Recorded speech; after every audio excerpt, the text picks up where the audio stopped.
Hello, everyone. Apologies for the late start this morning.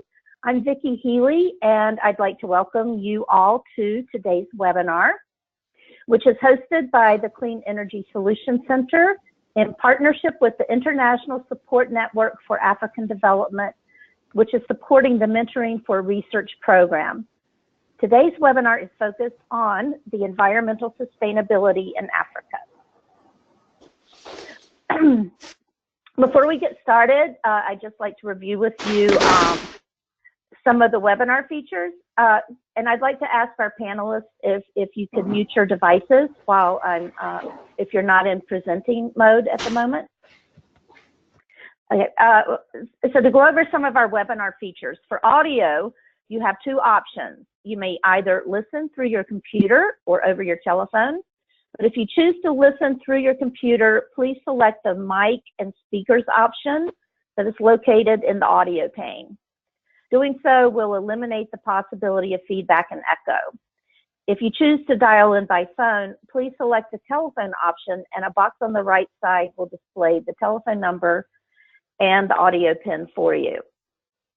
If you're having trouble dialing in, we do have a help desk number, which is located in the United States, but it is toll free. And the phone number is 888-259-3826. And you may contact them for assistance.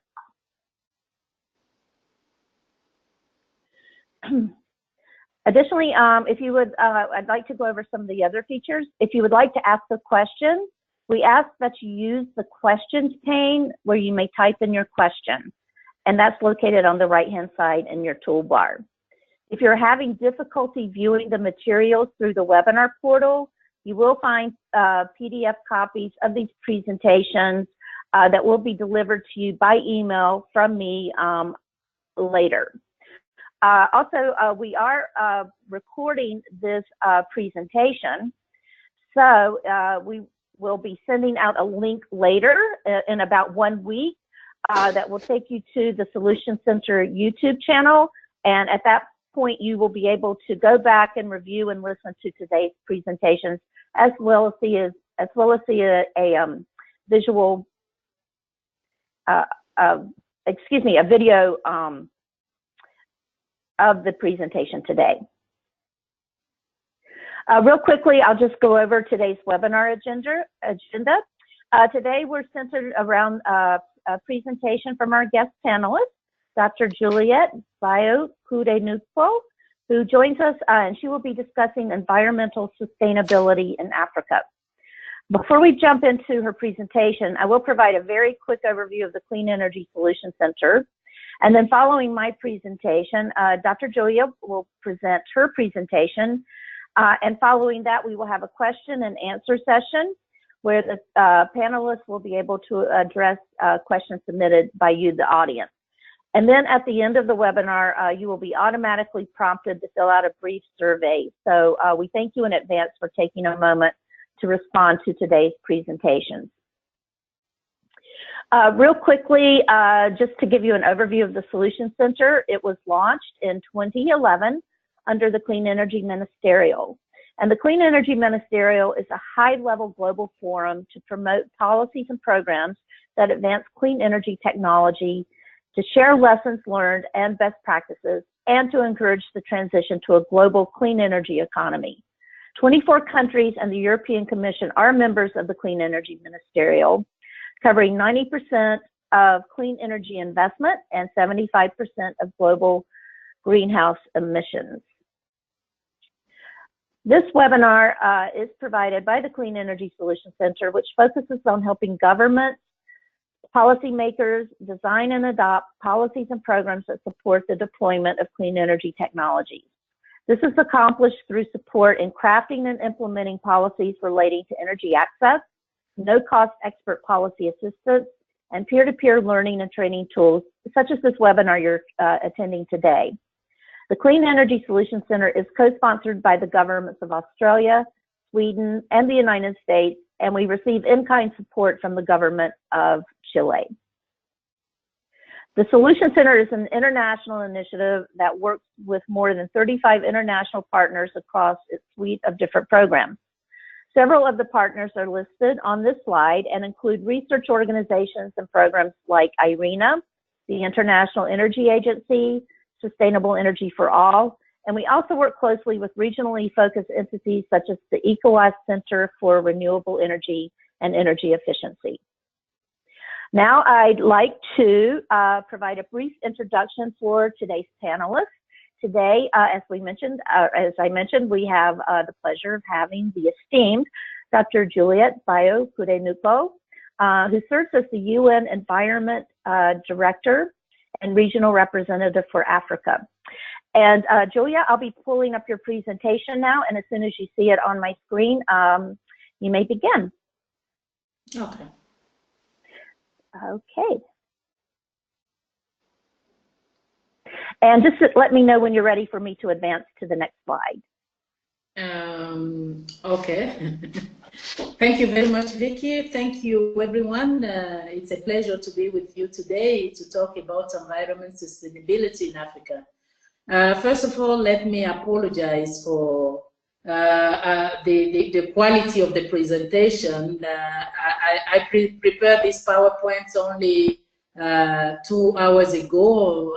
My schedule was very busy, and I have committed to give this presentation today. That's why really I'm here with you today. So I apologize in advance for the poor quality of the presentation. But in the interaction, I think I will be able to answer your question. First of all, let us provide some definitions here. Environment, we're talking about environmental sustainability. The structure of my presentation is as follows. We will provide some definitions, and then we will highlight some of environmental problems and the main causes.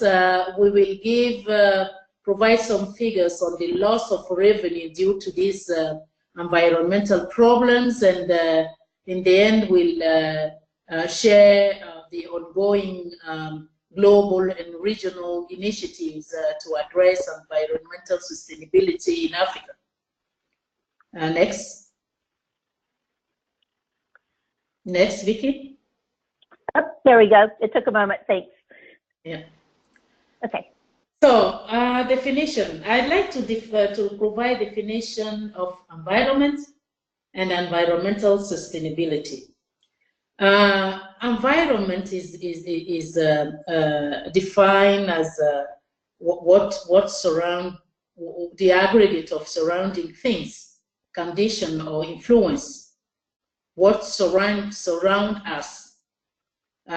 It's also defined from ecological point of view as land, water, and air, and other living such as plants and animals in our area.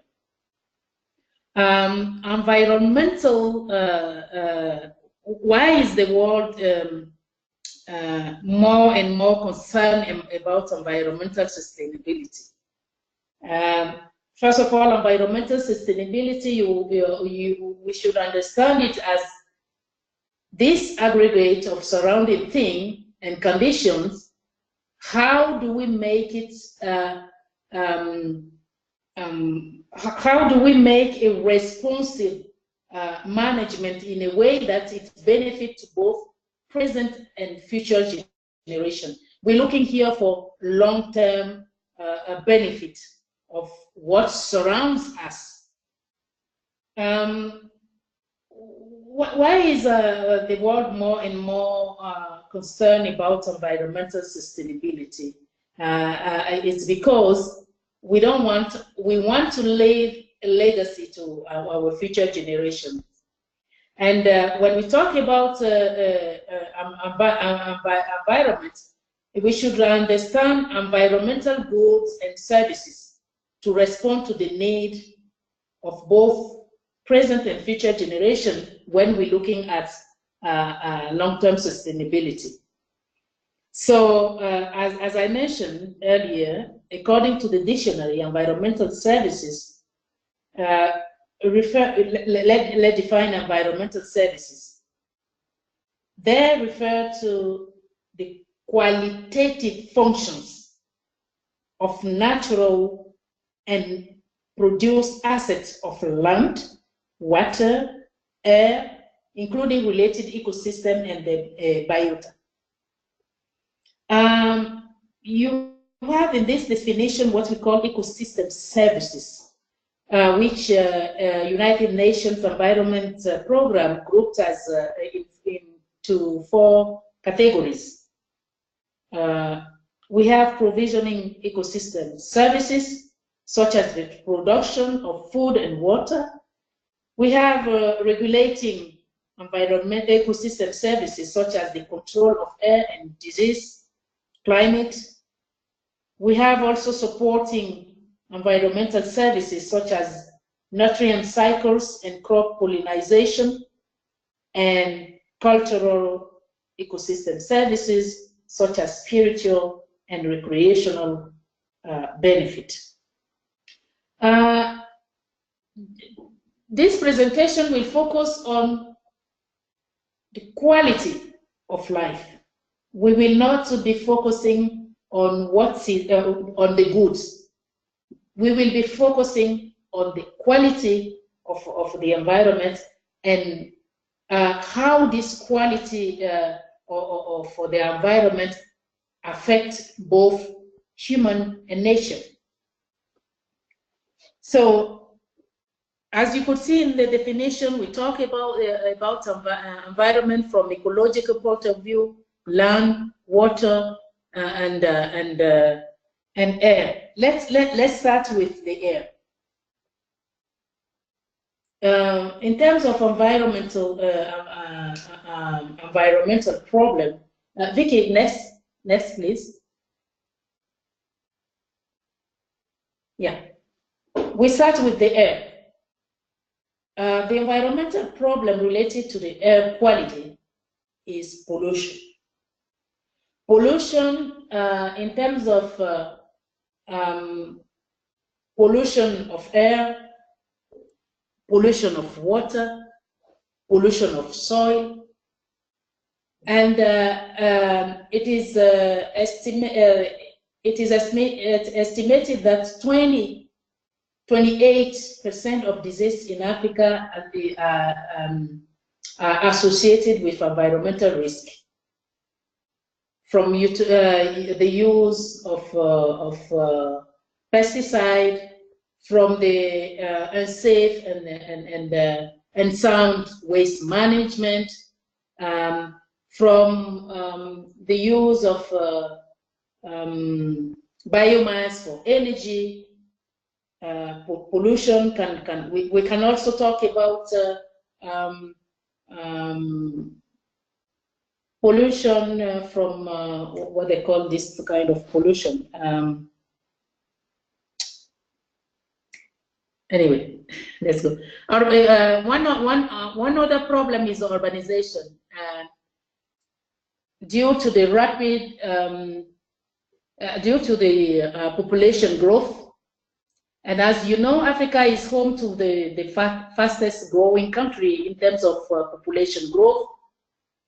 It is projected that the continent will double from 1.1 billion people today to 2.3 billion by 2050. And the population will reach up to 4 billion by the end of this century. And at least half of that number will be urbanized.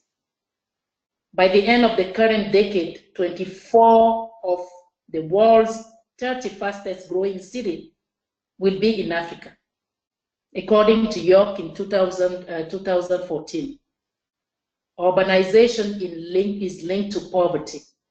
And globally, nearly 1 billion people live in slums. And this number is projected to double to 2 billion in the next 30 years, according to UN Habitat 2008. You see, urbanization, slums, and how that affects the quality of our environment. In sub-Saharan Africa, we have another environmental problem, which is deforestation, soil erosion, desertification, wetland degradation, and insect infestation. Another problem faced by Africa in terms of environmental problem is marine litter. According to United Nations Environment Program, 80% of marine litter originates of land. A majority of scientific studies have concluded that plastic in the oceans, Vicky, next. Plastic in the oceans are coming from the land. Next, please. So I would like to provide some statistics here about what I've just presented in terms of environment problem, starting from air pollution. It is estimated that 25% of death and disease globally, and nearly 35% in regions such as sub-Saharan Africa, are related to hazard. And key area of risk include unsafe drinking water, poor sanitation and hygiene, malaria, urban air pollution, chemicals, climate change impacts, and ecosystem. We also have another challenge related to migration. Africa is known for its long history within and beyond the vast continent. Shines in 2008 estimated that today the number of people with African descent that live outside the continent is about 148 million. The United Nations Development Program estimated in 2010 that of 31 million people that are migrating, they are recognized as being refugees displaced mainly by war, drought, and other form of natural disasters. Let me give some example there. For example, in Ethiopia, currently we have almost 900 people who have been displaced since September in Oromia, Somalia region due to conflict. Children are particularly impacted by the crisis. Over 84,000 children do not have access to education, and up to 14,000 have been separated from their families. 120,000 under 5 children and 20,000 pregnant and lactating women are in need of nutrition assistance. Another example that I will give is the Dadaab refugees camp in Kenya, where I currently am. This refugee camp is established in 1991 to 1992 to cater for asylum seekers from the Republic of Somalia. This camp is currently home to 248,719 refugees. And from the environmental point of view, the camp is located in an ecological fragile area where there is low rainfall, prolonged drought, and seasonal flooding. What I want to highlight here is the way this refugee camp is affecting the environment. We have over 3,000 hectares of forests that are degraded due to the use of the firewood for energy. And one of the challenge, environmental challenge there is also the mismanagement of waste. We have 300 tons of solid waste that are generated on a daily basis. Next, please.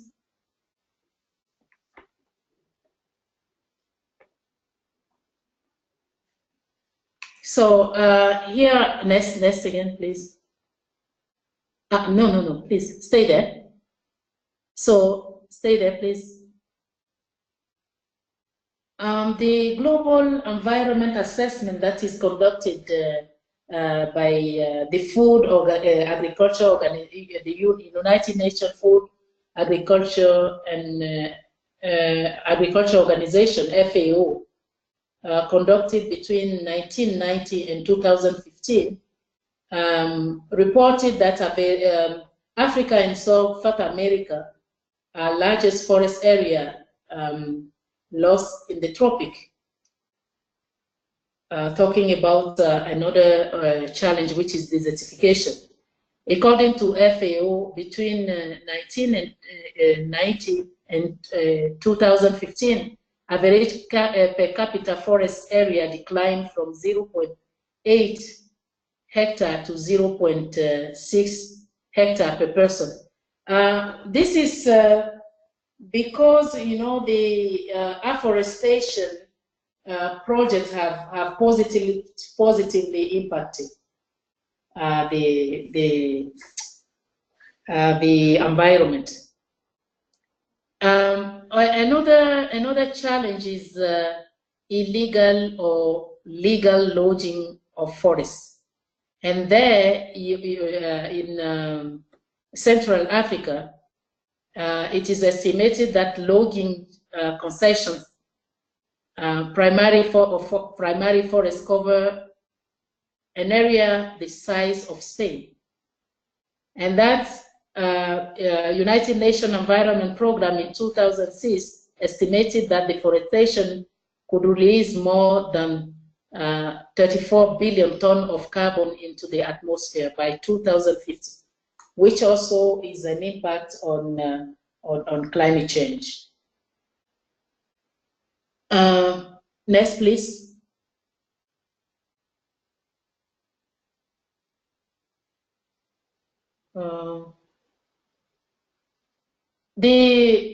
I think the World Bank also observed that $15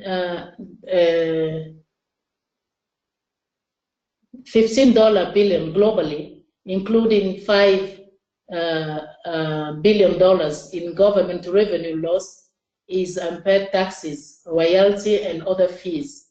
In Gabon, illegal logging is estimated to comprise 70% of the entire industry, and in Ghana, about 60%, according to the World Bank in 2006, which is really which is a real challenge.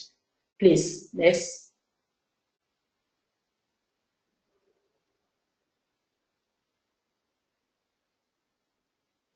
So I've provided some figures here in what really we lose in terms of revenue due to the environmental problems. Here we have ecosystem goods and services arising out of land and soil degradation. It is estimated about $68 billion US dollars annually. Conflict over natural resources, illegal trade in wildlife is estimated in terms of loss of revenue up to 10.9 billion annually. Illegal logging of forest products in Africa, loss of 17 billion US dollars. And illegal charcoal trade, which is a major challenge in Africa, is estimated to about 1.9 billion annual loss in revenue. Illegal and irregulated fishing, loss of $20 billion US annually, and mining, as well as a loss of revenue from tourism. The loss of revenue estimated at a total of 195 billion annually that could be recovered and channeled to expedite socio-economic growth and development. Next, please.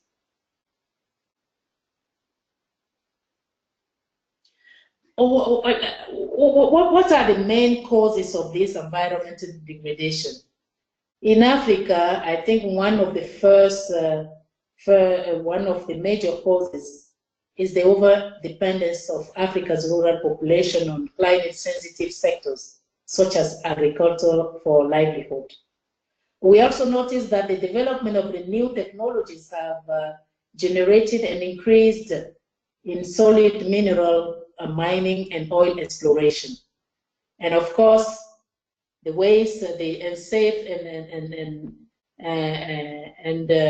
and sound waste management is also one of the causes.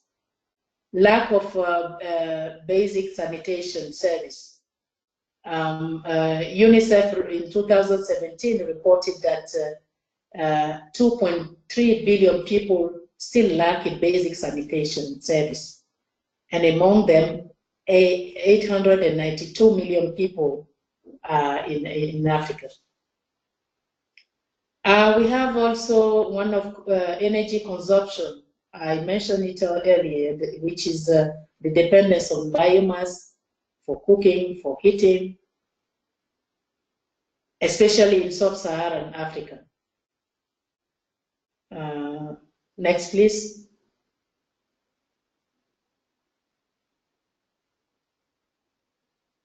Another cause is the forest clearing for agriculture, where forests are degraded, increased urbanization, I talked about it, poor or insufficient waste management and lack of sufficient recycling and recovery. So here is, I would like to just mention quickly ongoing initiative at global, regional, and national level regarding how we address sustainable environmental sustainability. You may recall,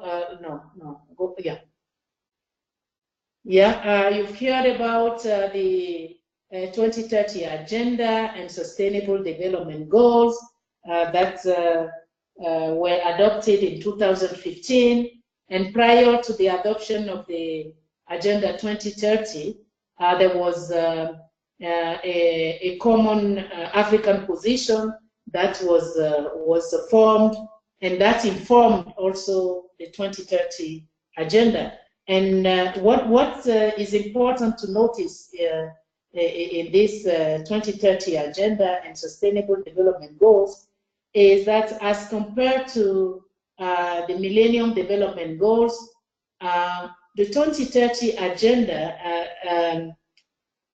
include the sustainable development. Most of the sustainable development goals are environmental related. If you look at all these 17 sustainable development goals, you can see that at least 11 of them are directly environmental related, and over 6 or 5 are indirectly related to environment. And one of the major the value added to the Sustainable Development Goals as compared to the Millennium Development Goals is this principle of leaving no one behind. So African, in the aspirations of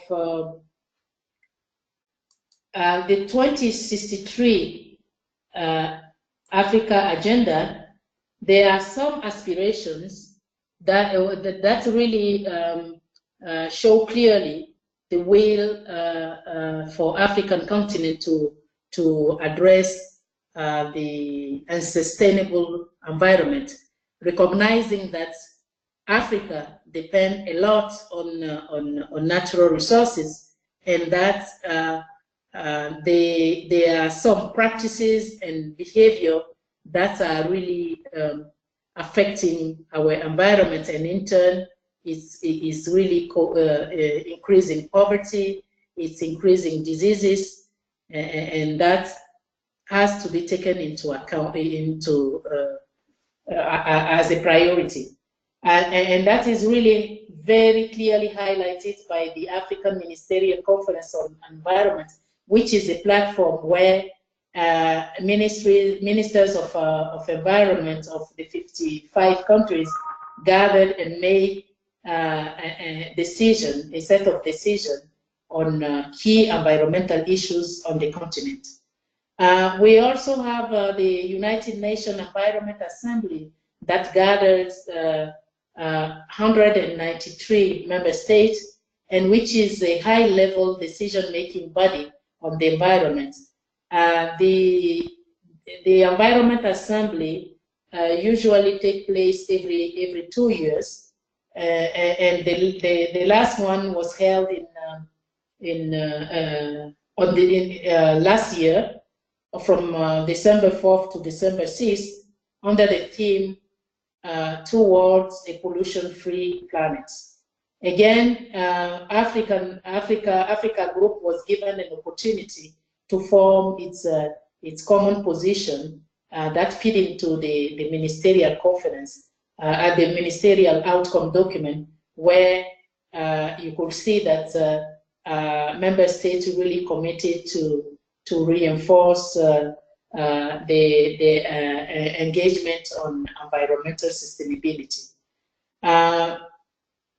There was also clearly highlighted by Africa the commitment on valuing the natural capital, which mostly include addressing environmental and sustainability. Even in 2015, in Addis Ababa, during the conference on financing for development, it was clear that Africa the economic growth in Africa will be sustainable unless the African member states ensure environment sustainability. And there, the engagement with the private sector came really strongly, because today, with the decrease in the ODA and the public financing, it is crucial to engage private sector to ensure environmental sustainability. In conclusion, I'd like also to mention this paradox that we mentioned when we were talking about energy landscape in Africa, that it is really hard to understand that Africa, which is endowed with these huge natural resources, remain a poor country. And that is because environmental sustainability is still a challenge. We need to address those challenges in order to harness the natural capital, and that should be done in a sustainable way. We need to educate. Environmental education should contribute to change of behavior. Fighting corruption. When we talk about illegal logging, forest logging, and illegal trade in wildlife, even mining, extractive industry, there is still corruption involved in.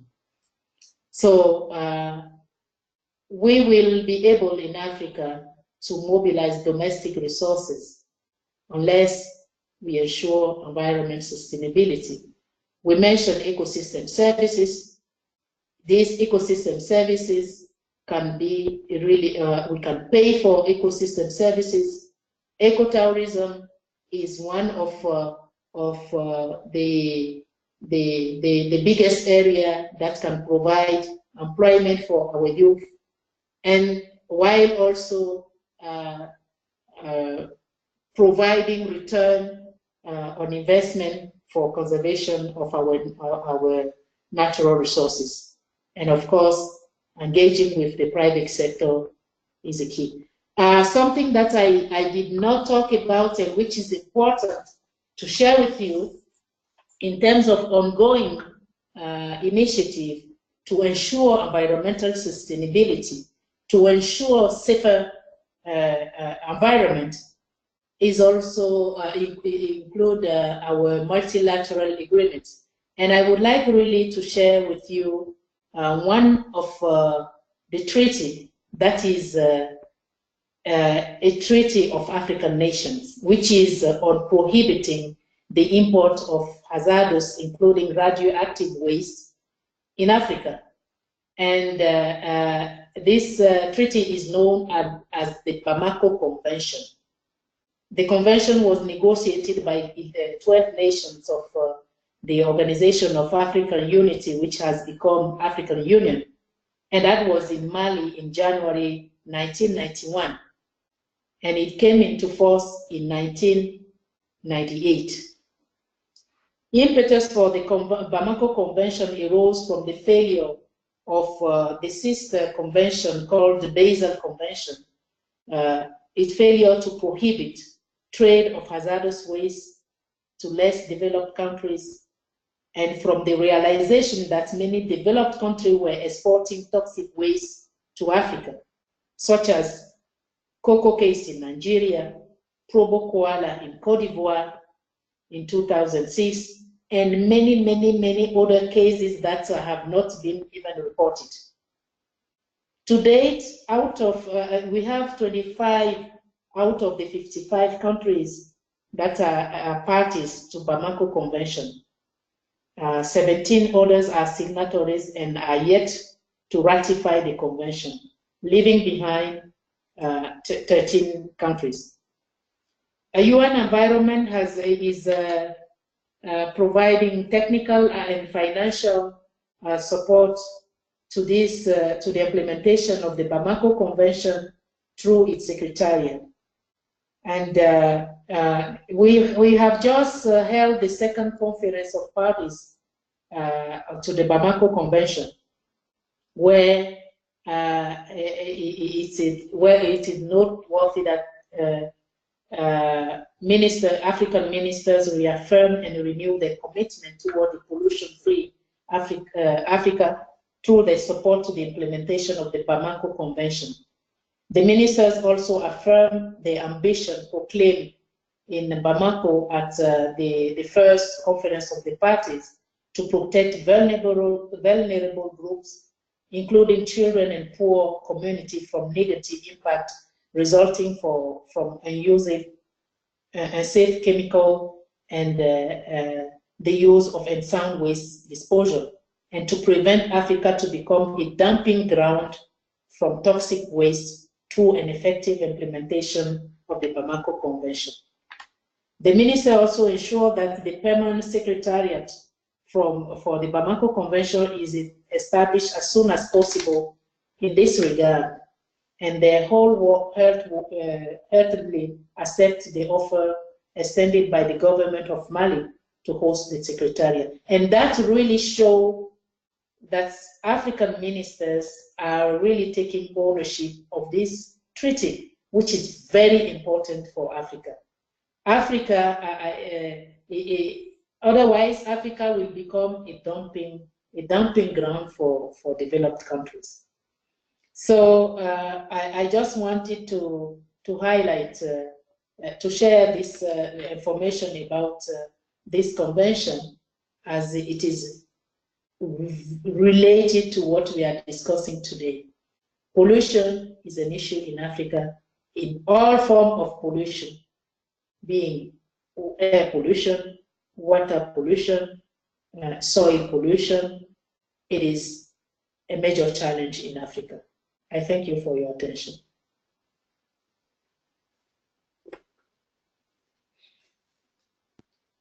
Dr. Juliette, thank you so very much for that outstanding presentation. It was filled with great information, and I'm sure our attendees receive some valuable insights into sustainability actions across Africa. So just bear with me one moment while I launch into the question and answer session.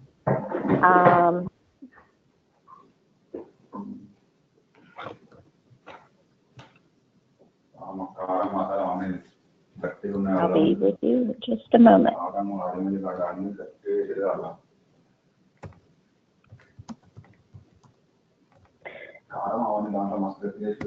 Great. Okay, so just for all of the attendees, I'd like to remind you, that as we shift into the question and answer session, I'd like to remind you to please submit your questions using the question pane at any time. We already have some great questions coming in from the audience, and with that, Dr. Juliette, I'm going to present some of these questions to you for your consideration to answer.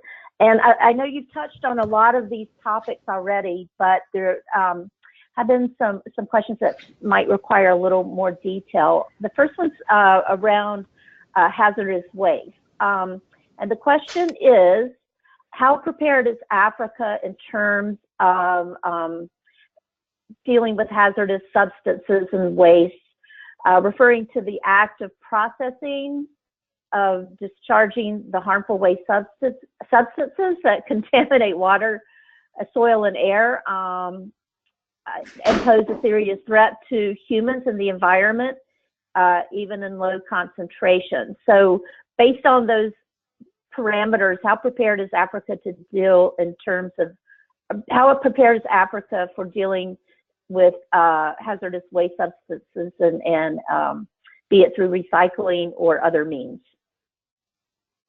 Yeah.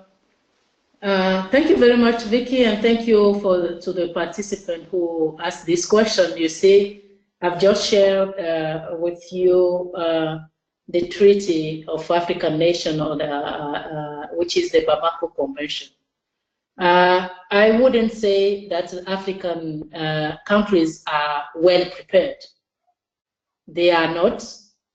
And you could see that this treaty that is prohibiting the import of hazardous, including radioactive waste, has been adopted since 1991. And the second conference of this, or the conference of the party to this convention, was held only this year. Can you imagine? We held the conference exactly on the 27th anniversary of the convention, and yet there are many cases of the dumping of hazardous waste in Africa. As I mentioned earlier, there are many cases that are unreported.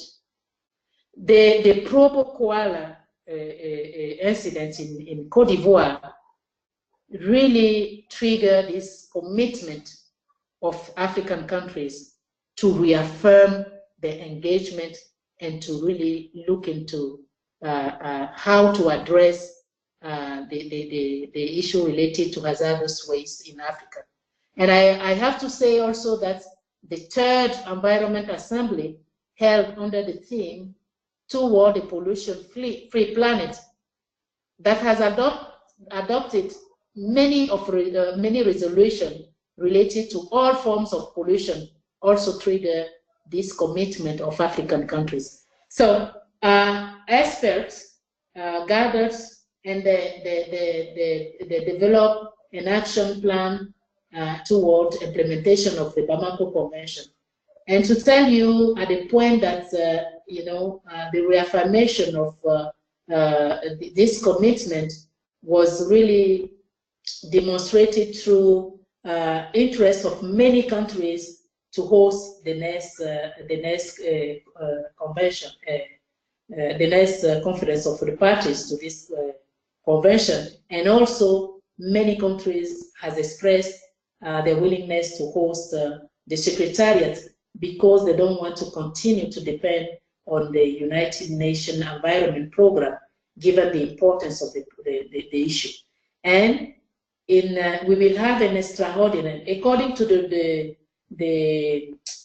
rule of procedures, the COP should be held every 2 years, but African ministers are saying that they need to have an extraordinary conference early next year that will be hosted by Sudan because of the urgency to deal with this issue. So they are committed. They have reaffirmed the commitment and renew. They reaffirmed and renew the commitment, but there's still a long. There are still a long way to what should be really expected. So let's be optimistic and see how they will implement this convention. This is what I can answer to this question. Of course, in each of the countries, there are some national action plan policies, a national action plan that include addressing hazardous waste, but that will be refined in the framework of the Bamako Convention. And we are really lucky to have this conference of the parties, which is in fact the first conference of the parties to be held after the United Nations Environment Assembly on Pollution. So some of the resolution also will be implemented through this convention. Great. That's a very detailed and excellent answer, Dr. Juliette. Thank you so much for that. Yeah. Our next question is based around the cost of externalities associated with developing projects. So to pose a little bit of background around this question, the person asking the question has stated that African governments are calling on investments from China, America, and Europe. And then when manufacturers are called upon from those countries to construct industries and produce products that are, cost effective and that cost less, there are some environmental impacts. So the environmental impact of any industry would be reduced if equipment manufacturers, service providers, and consumers directly face the full cost of their activities, getting back to the externality factor, including environmental costs. Unfortunately, the actual impact is not generally quantified, and so there doesn't seem to be an environmental policy and performance in place that governs industries to pay for the environmental damage in most of the African countries. So looking at those aspects, how do we proceed from to address these challenges and assure that externalities are included in the full cost of the project so that those types of things are paid for? Thank you very much. This is a very good question. As I have to say that Africa Group, more than ever before, is really concerned about its environment. Yes, they want investments in their continent, but they don't want investments at all costs. As a matter of fact, one of the resolutions tabled by China during the United Nations Environment Assembly was not even discussed. It was not adopted. It was soft cooperation between Africa and China. And during the discussions, you can see that Africa Group really want to know at which cost the investments will come in Africa. At which cost?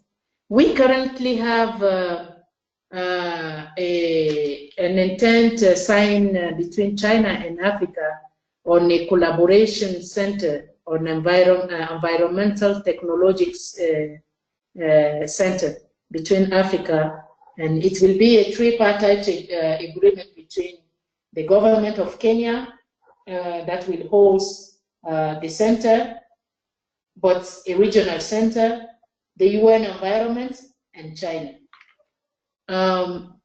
Most of the discussion around this, the signing of this letter of intent was that, you know, Africa really want to make sure that whichever investment is made in Africa, it will not have any environmental impact. And of course, each of the countries are prepared or are being prepared to have an environmental impact assessment whenever any foreign country want to make an investment in their country. And in the framework of this treaty on the Bamako Convention, the environmental impact assessment will be even more required than ever before. The policies, as I said, will be refined in the countries, taking into account the need to ensure a safer environment. And Africa will not really accept any investment at the expense to the environment. Of course, there will be, in the framework of the Bamako Convention and other multilateral agreements, a monitoring and evaluation system in place to make sure that, you know, all initiatives are integrating the three dimensions of sustainable development, which are economic, environment, and social. It's not only about the environmental impact, but any investment should be socially acceptable.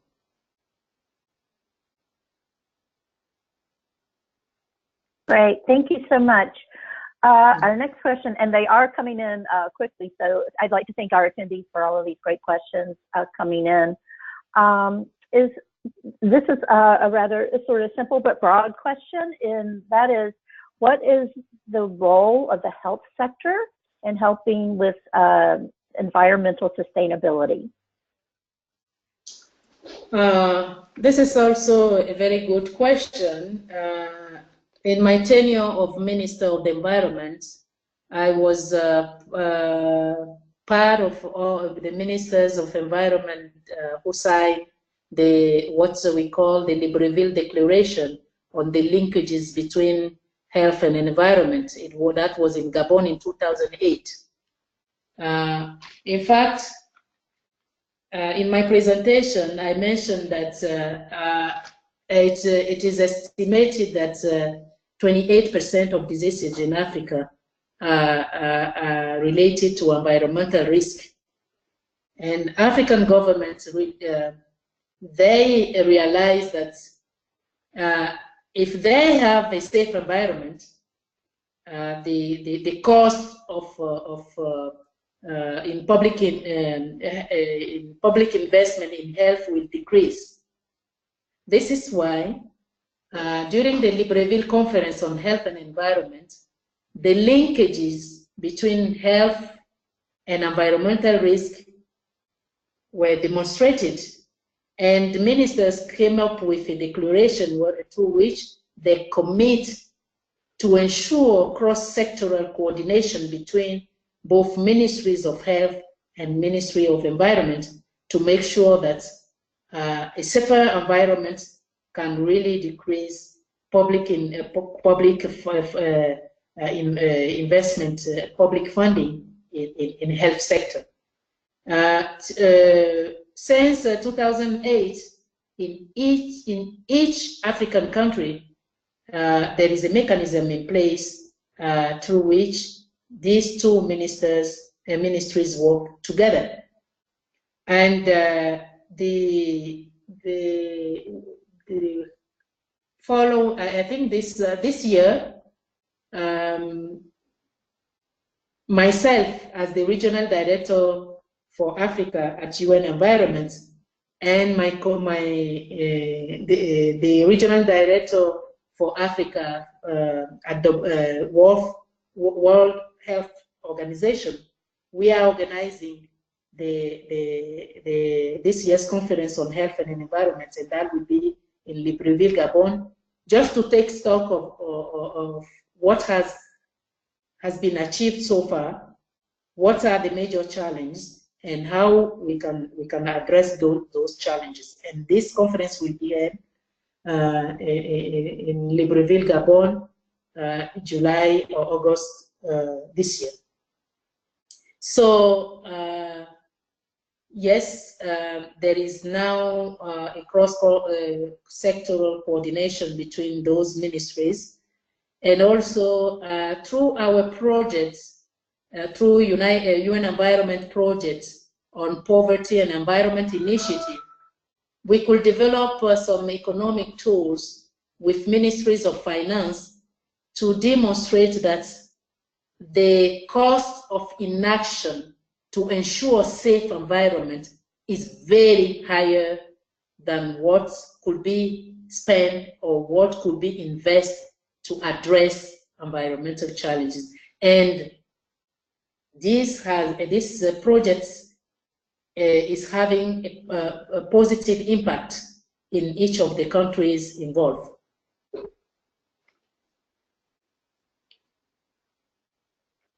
Very good. Thank you so much. Oh, I'm sorry. Did you have more to add, Dr. Juliette? Come again, please. Oh, I was asking if you had more to add on that, or if you were ready for the next question. Okay, great. Okay, thanks. Well, thanks for that answer. Your answers are so thorough and really interesting. So I know very much appreciated by our attendees. The next question is based looking at ecosystems and the degradation of those ecosystems and policies. So the question is based on sustainable development and natural resource management legislation has been designed or adopted by most African countries, but our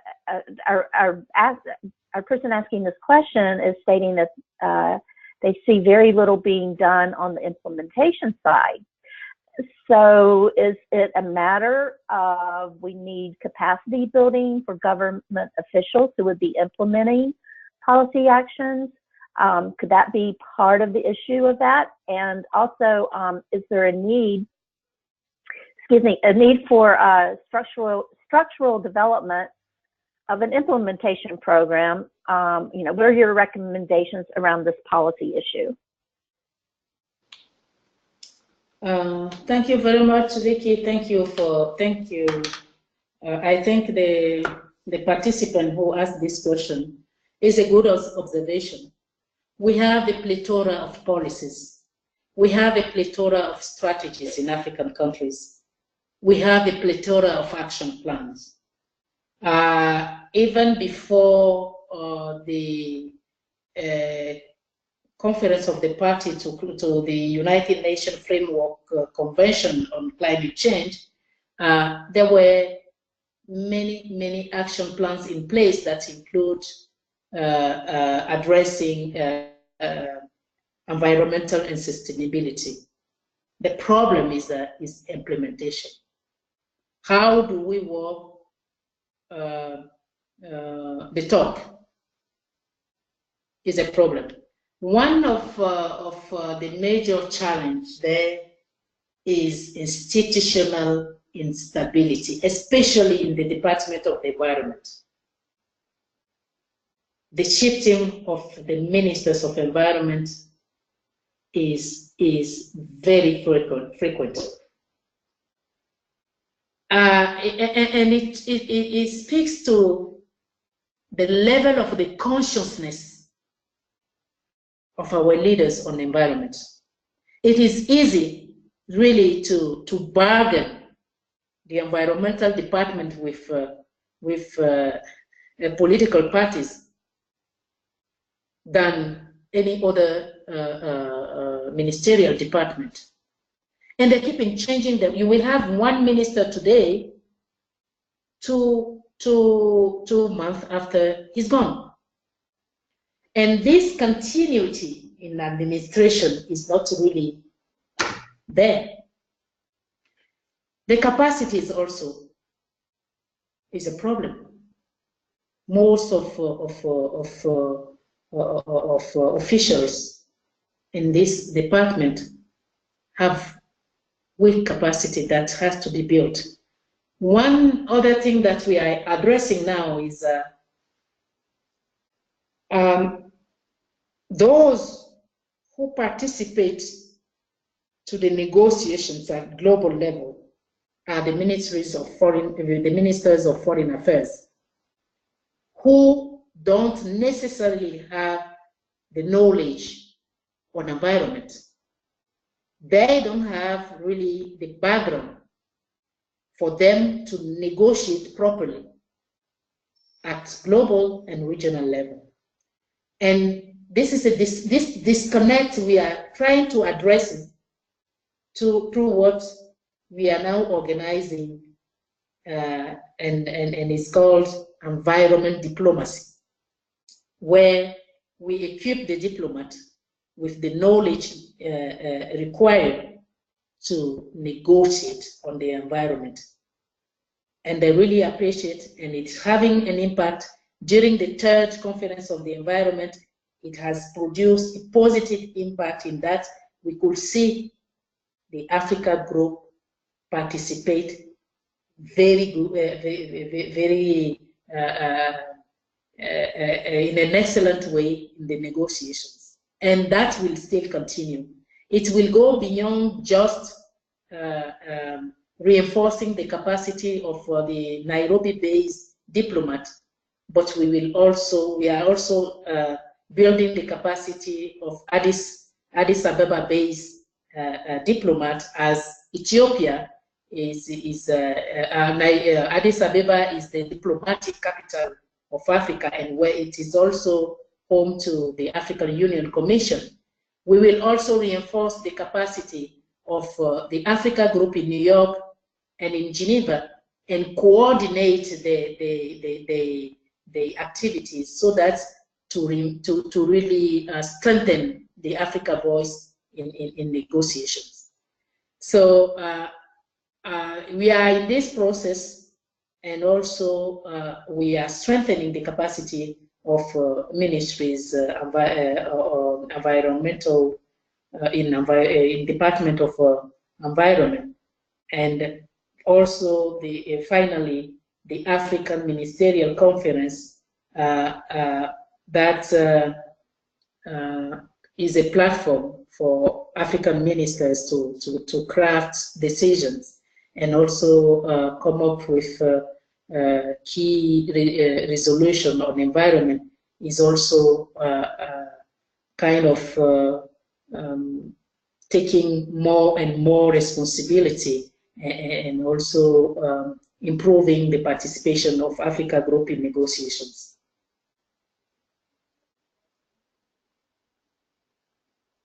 Great, thank you so much. Just a quick note to everyone. You're all submitting just fantastic questions, and I do know that we have more questions than we have time to answer.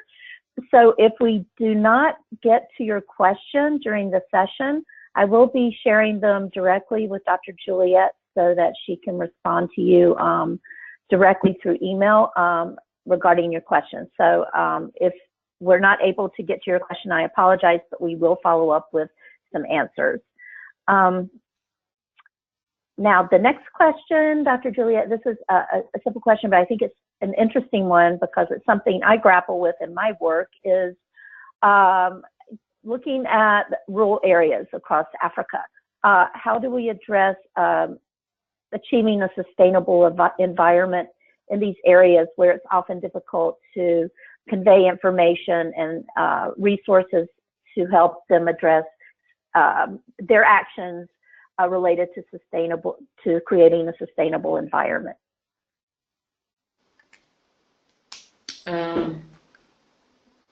Vicky, would you mind repeating the question, please? I did not get the last leg of yeah, the question. Sure. Yeah, absolutely. So looking at the rural areas in Africa, where there's not a lot of access to energy and information and things like that, how do we work with those rural communities to help them understand ways in which they can create ways and actions to help them build sustainable environments within their rural communities? Thank you. I think we've been working with rural communities in Africa for long. Personally, I work with the rural communities in about 25 countries. And when I talk about countries, I'm not talking about capital cities. I'm talking about villages. So most of the projects, the environmental projects, involve the rural communities. What was the major challenge at this time was the question of illiteracy, because when it's come to involve them in training, we face this challenge of illiteracy, which was addressed with through what we called I don't know what was the name in English, but is the kind of literacy that is adapted to the rural areas and adapted to the target group. Another challenge was the lack of infrastructure. The lack of infrastructure and also the difficulty to change the behavior, and also one thing that is related to agriculture is the sustainable practices that in the rural areas. So one of the solution that is being provided by UN Environment is what we call ecosystem-based adaptation for food security, which is in fact one, we address it through a framework, and second, we address it also at operational level. As a framework, we create a kind of platform that involves state and non-state actors, including farmers, private sectors, such as banks, and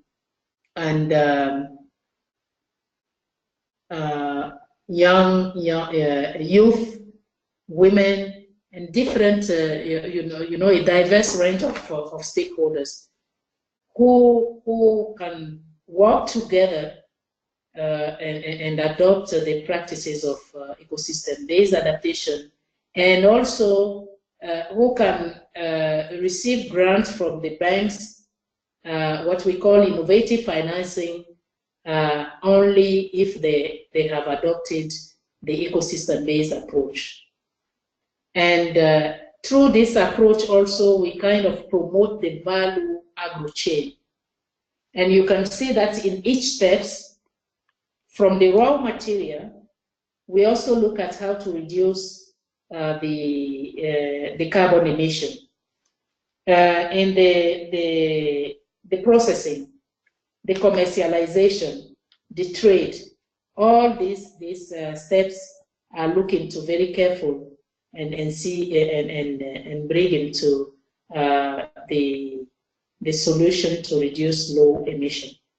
But then you know, another challenge is how to make this agriculture more attractive to the youth, because the understanding of the youth, agriculture is very hard and is not something that the youth can say, especially in rural area. They prefer to go in the cities.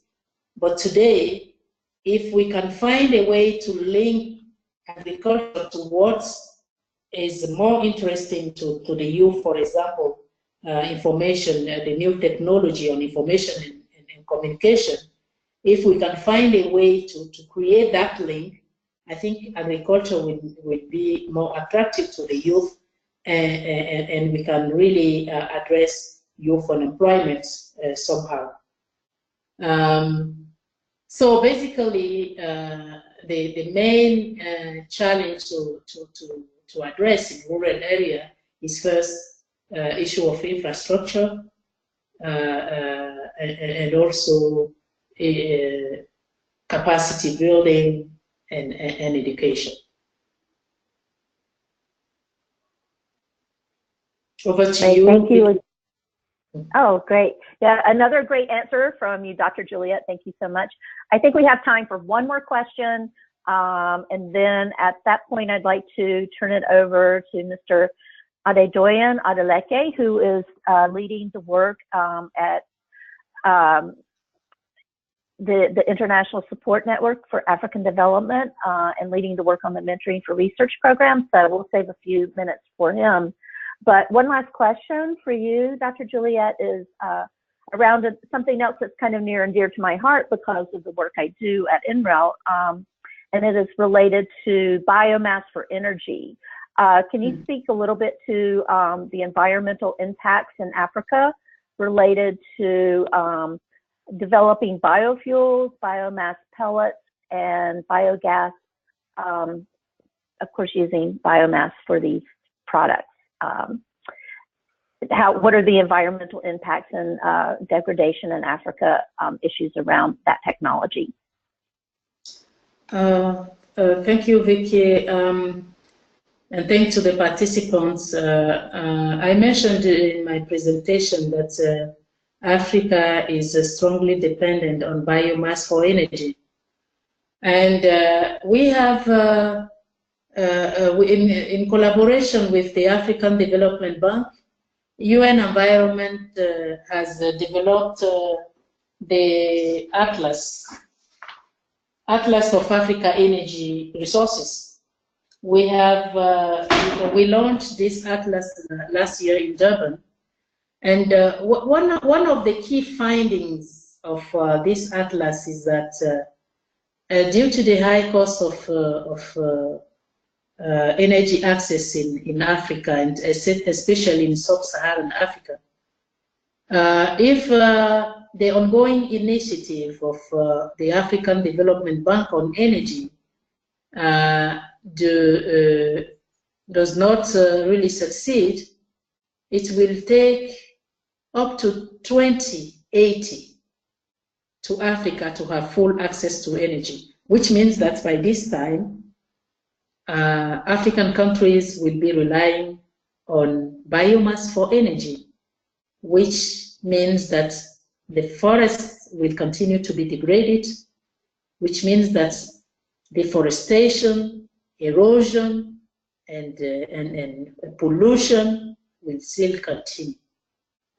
So I don't have the exact figures here on what is really the rate of deforestation as a result of the use of biomass for energy. But I can tell you that sustainable charcoal production and consumption is a big issue. It's a big issue, and there are many hotspot countries where the commercialization of charcoal is very considerable, and it's form a big part of the economies in the countries. I can mention, for example, Tanzania, I can mention Ethiopia, Somalia, where also another impact is that the commercialization of charcoal is also fueling the conflict in the Horn of Africa. I can really provide, I'm talking to researchers. I really need to provide evidence of what I'm saying. I can provide you with more information with evidence via emails. In terms of biogas, I think there are several initiatives here and there, but it's still at small scales and need to be scaled up. And this is where the challenge is. And one of our European Union Commission funded projects on low emission development strategy also include activities on biogas, but this time at a higher scale, but still at a pilot stage. We hope that it will be expanded as we're getting more and more funding. Over to you, Vicky. Oh, great, very good. Thank you again so much, Dr. Juliette, for that very informative Q&A session. Excellent answers, excellent questions from our attendees.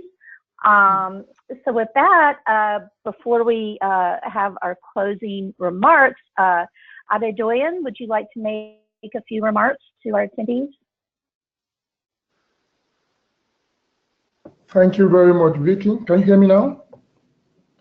Yes, we can hear you. Thank you. Great. Thank you very much, Vicky. Many thanks to Dr. Juliette for your time and for the very detailed presentation and Q&A session.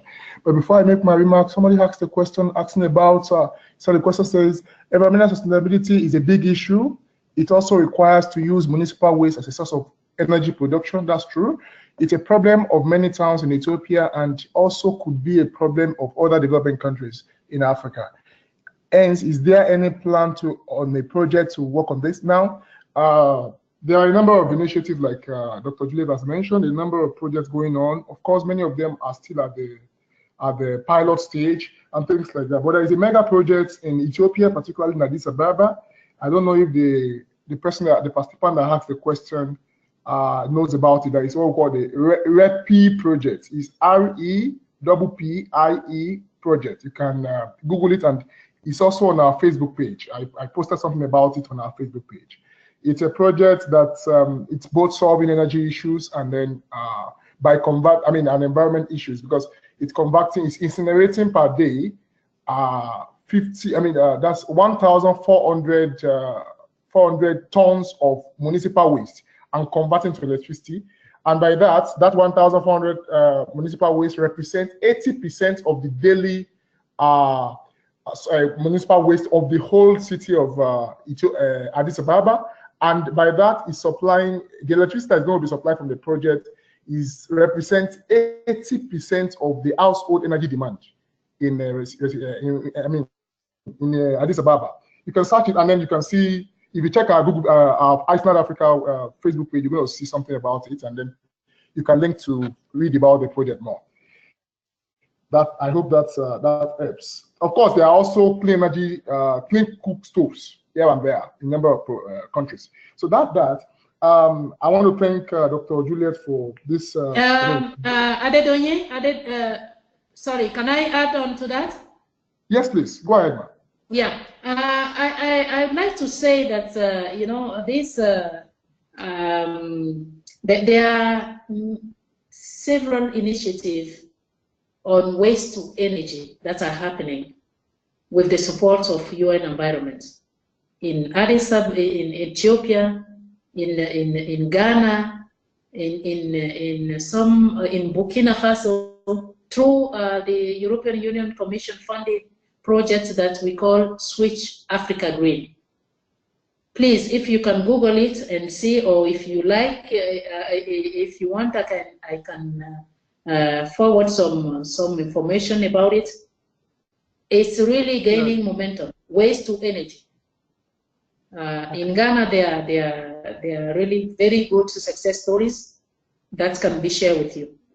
Okay, if you share that with me, I can disseminate it either through our social media platform or by emails. That would be very good. Thank you very much, ma'am. Now, I must say that I made a comment somewhere. I said Africa, this is a time that I'm not sure there's ever been any time in history that Africa has gotten so much global focus as a time like this. So we must take very serious advantage of all these opportunities that are coming to us. But as Dr. Juliette was presenting, I noted something because the essence of all these webinar programs are not just to tell you things. One is to expose you to some of these issues, particularly because most of the students here are not coming from environmental discipline, but they want to do their research in that line. So it might be good to note that it's always a good strategy when you're doing your research and you're writing your thesis that you review the policy document, because I saw that he really elaborated on the Bamako Convention. I mean, it's going to be a good. It's good. It will be good if people doing research in this line can at least review some of these documents and other conventions, other documents. Because one thing we have noticed is that as engineers, as scientists, we are always bothered about just the technical parts and then the lab work. But policy determines how far even the technology we are working on can go. So I think it's a good strategy. And for me, if somebody is here that's probably still considering the topic and all of that, I have jotted about 3 topics you can work on based on this presentation. So I think the essence of all these webinars is just is first to intimate you about, to expose you to some of these issues and see how you can use your research to address some of the challenges. That's the main objective. So with this, I want to say thank you for joining, and I want to say thank you to Vicky also for your time and for coordinating all this. Thank you. Thank you, Adedoyin. Very much my pleasure, and thank you for your remarks and the support you're giving to this program. Dr. Juliette, before I move on, did you have any closing remarks you would like to make? Thank you, Vicky, and thank you. I thank all the participants. Thank you I thank Adedoyin for his support. I think as Adedoyin mentioned, it will be very interesting to have researchers focus their research on hazardous waste. You know, Bamako Convention is a treaty of African nations, if not the unique treaty of African nations. And the African countries, due to all these cases of dumping of hazardous waste in their countries, and I mentioned that there are many reported cases. Today in Côte d'Ivoire, people are still